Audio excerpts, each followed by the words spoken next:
Pete, what are your thoughts on the M1 MacBook Air you've got there? Not a fan.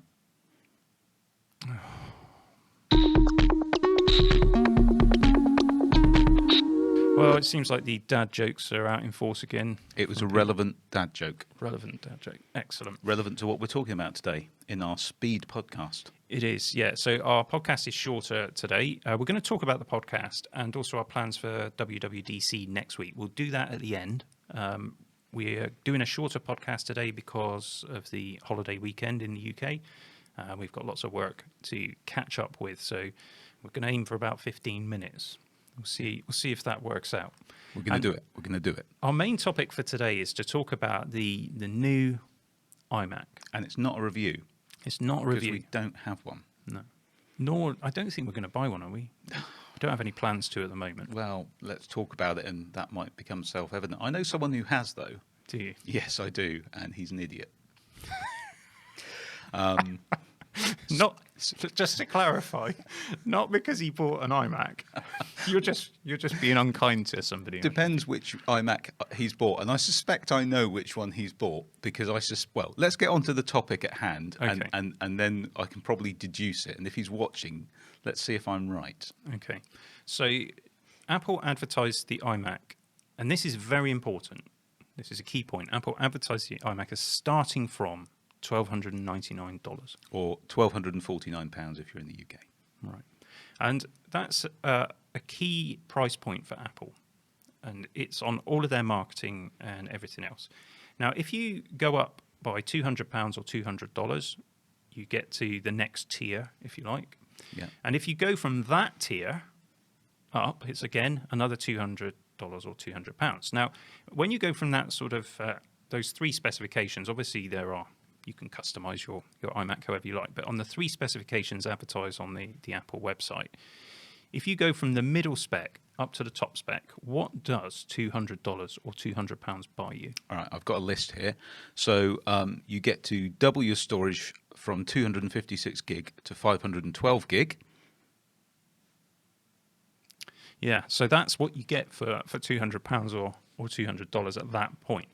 But if you go from the base model to the mid model, which again is £200 or $200, what are the differences? Okay, this is more of a list now.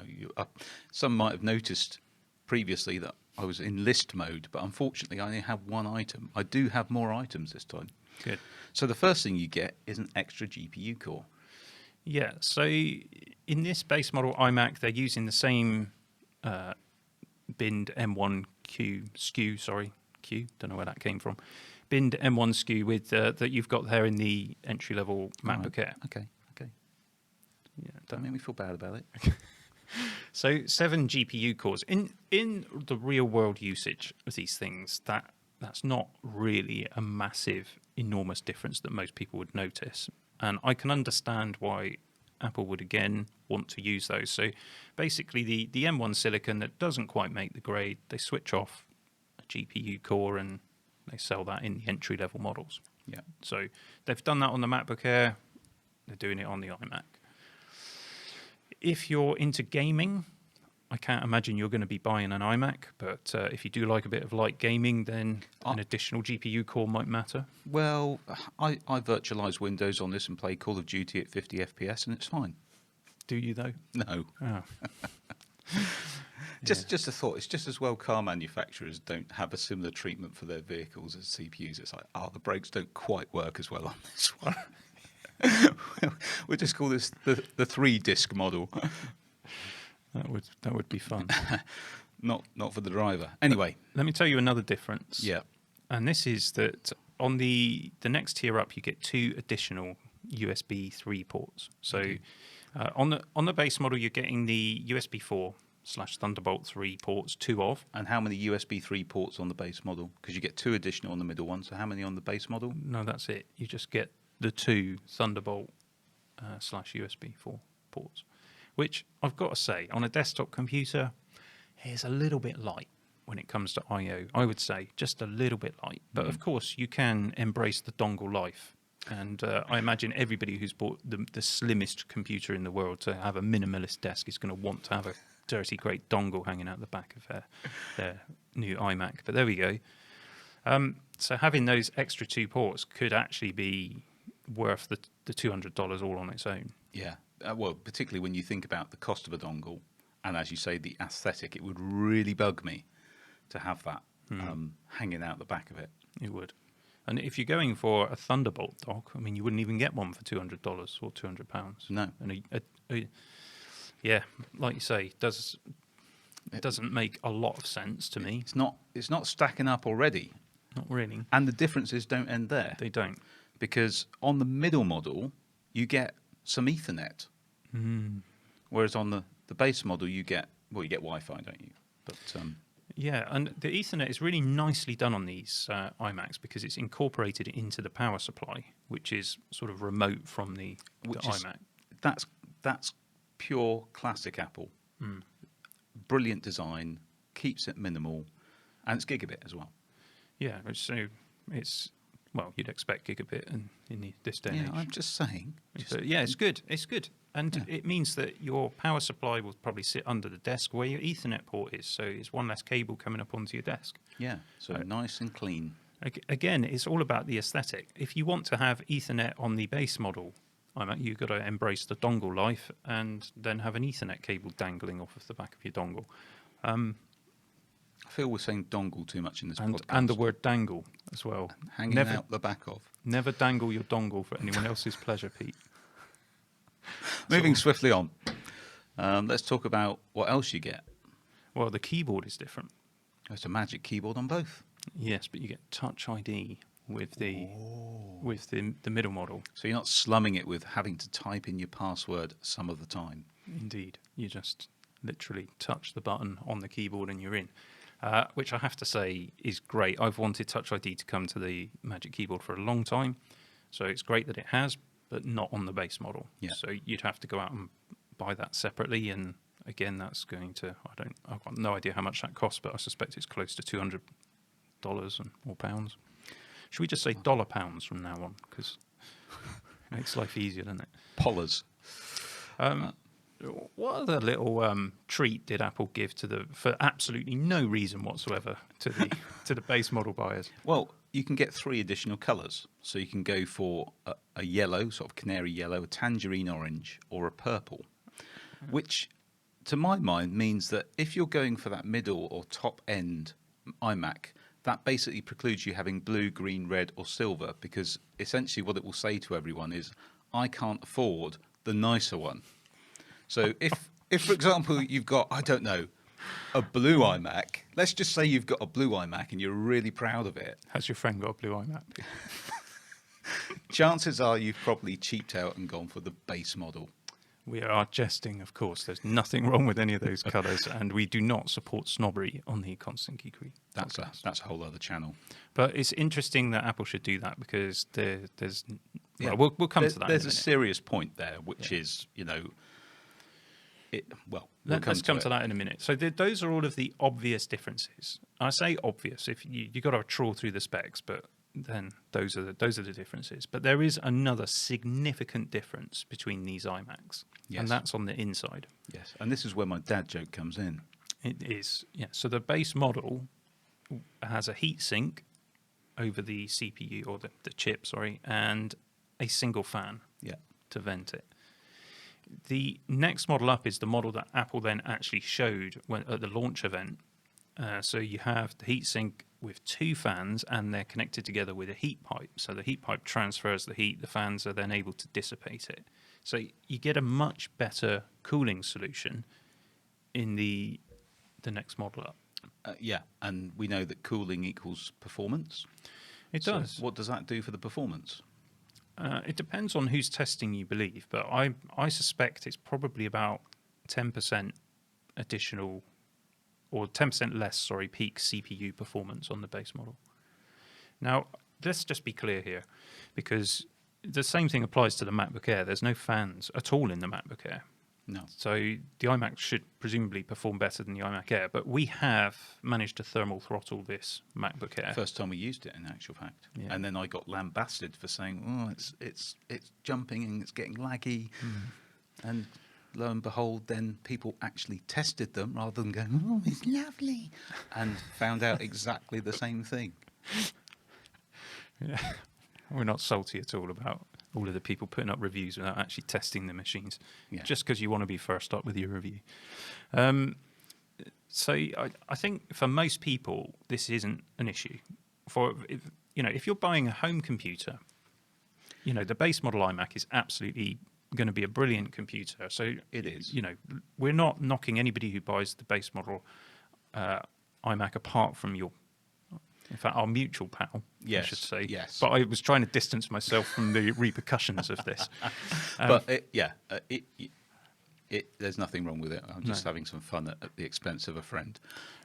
I'd say most home users, like I say, they're not going to be gaming, they're not going to be doing heavy GPU work, so that doesn't matter. And he probably has gone for the middle one. He's just chosen blue, which he's now regretting because of what I just said. Probably. I think a lot of home users won't necessarily use those additional ports. They'll keep a dongle to hand if they need them. Will they be bothered about Touch ID? Possibly not. Will they want Ethernet? Possibly not. Do they need that additional performance? Possibly not. I mean, to get the iMac to thermal throttle, you've really got to be pushing it hard.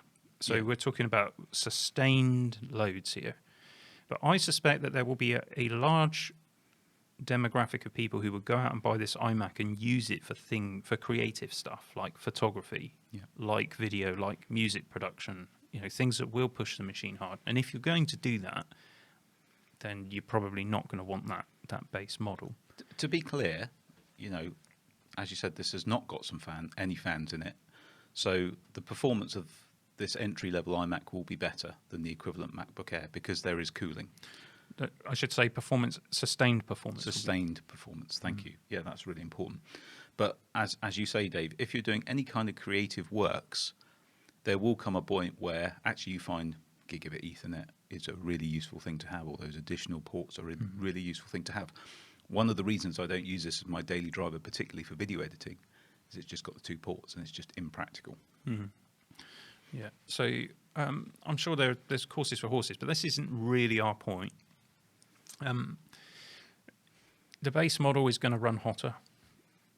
I think we should just make that clear. Even when it's at peak performance, the other iMac is cooler. I suppose that's obvious, really.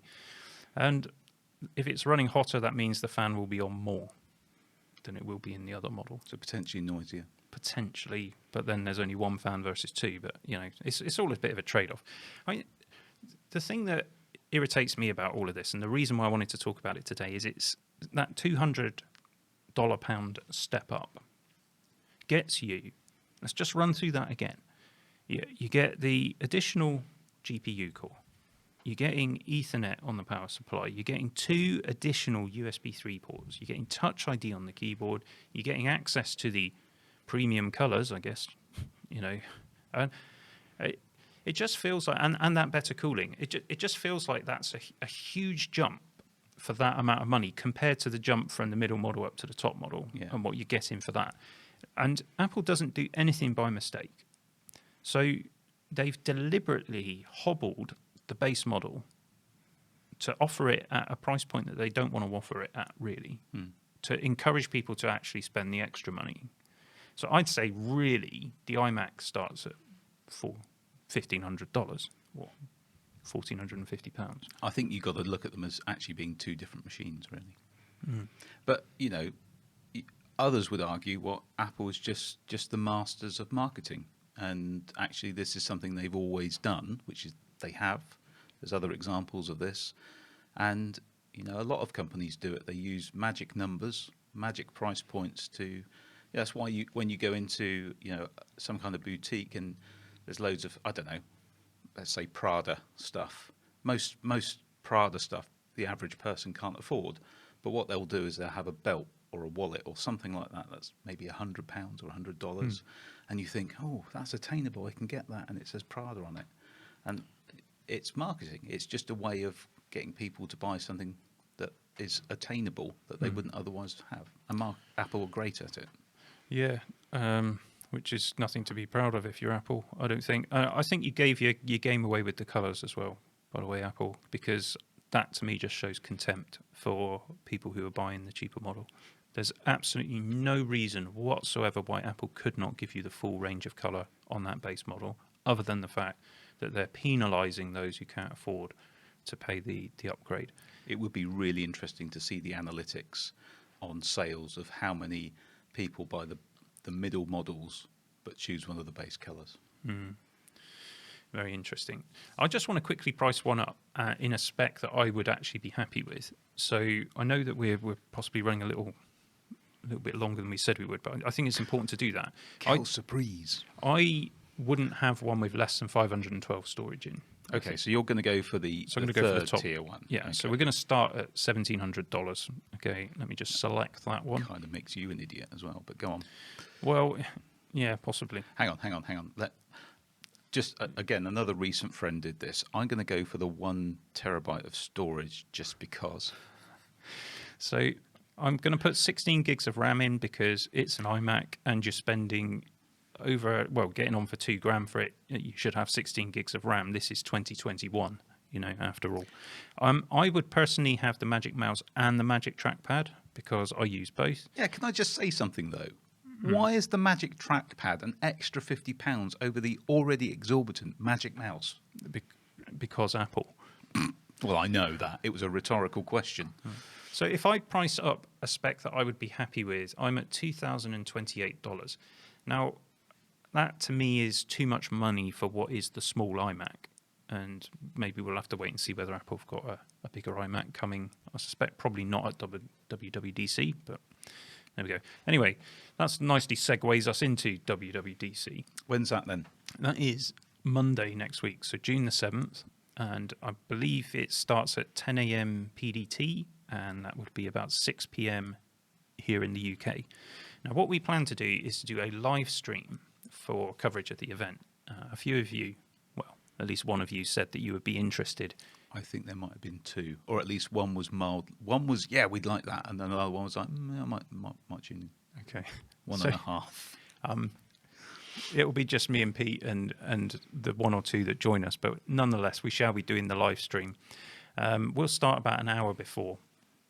We can't show the Apple stream in our stream, so we'll Copyright issues. Exactly. And also, I don't think I would be able to pay attention to the event itself and run a live You would think broadcast. after 10 years of working with me, who constantly interrupts you, you'd be used to multitasking like that.